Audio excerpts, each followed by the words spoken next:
Good afternoon. My name is Chu Han, and along with my colleague Pranav Shevkar and Professor Sigrid Brell-Cokcan, I am here to present our work towards semantic voxel-based reasoning for robotic fleet management in construction. So let's start where things stand. So we have currently a lot of deployment for robotics in construction industry, and it's mainly deployed for logistics, material, transport, and safety monitoring on construction site.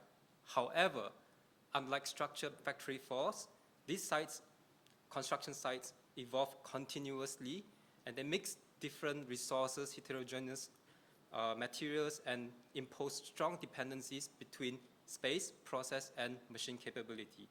And then on the other hand, in parallel, the construction computational community has developed rich semantic models, for example, the BOT for building topology and construction processes, for example, Internet of Construction.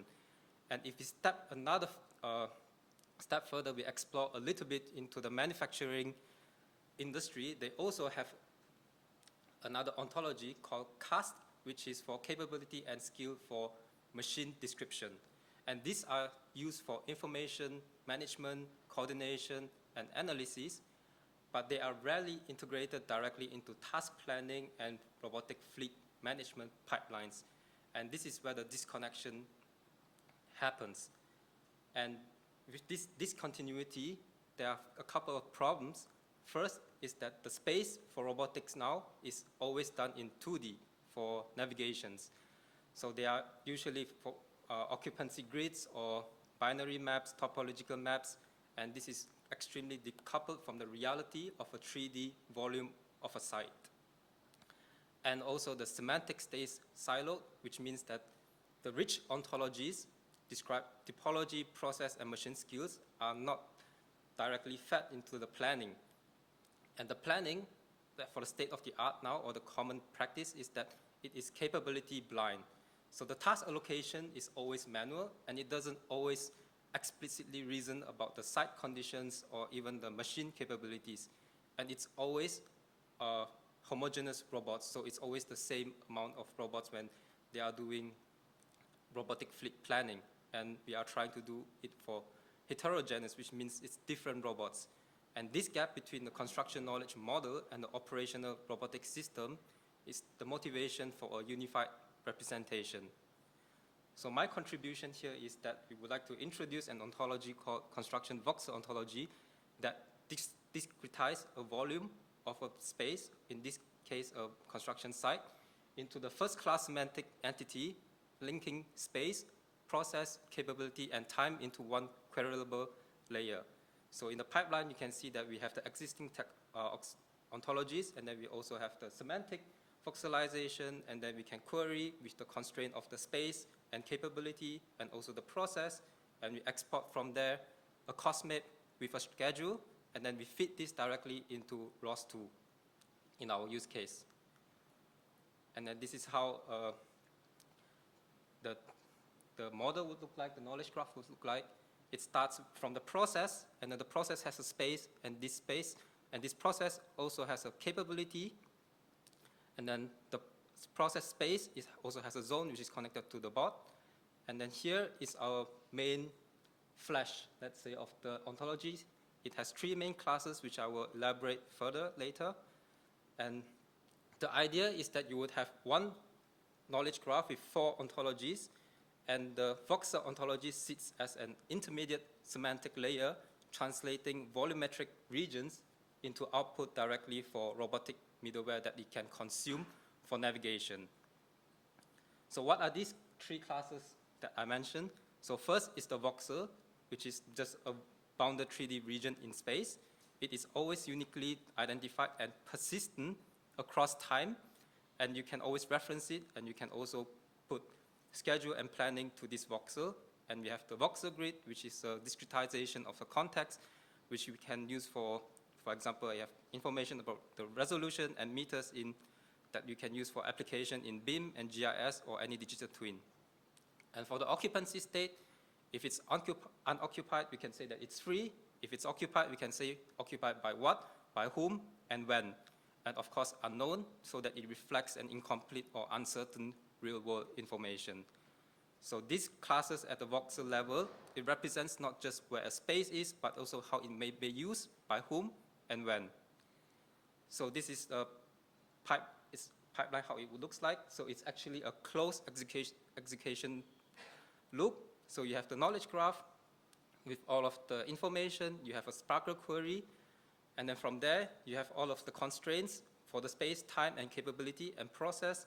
And then from there, you can export a voxel, which is just a 2D or 3D cost map for that is time index, very important, and also capability weight, and then we can fit this again into ROS2 for path planning or any sort of task allocation.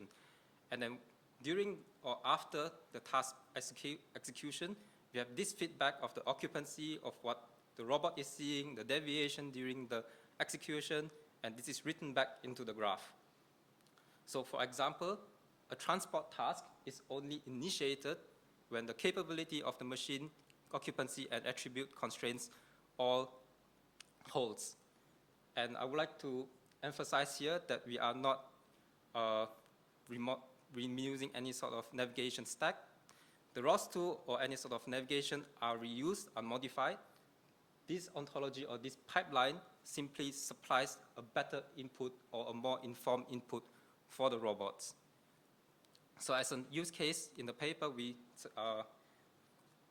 explain a situation where we have a heterogeneous robotic fleet that is for transport and monitoring. So for example, we have 2 transport vehicles that has the capability of transport that is realized through locomotion, towing, and payload handling skills.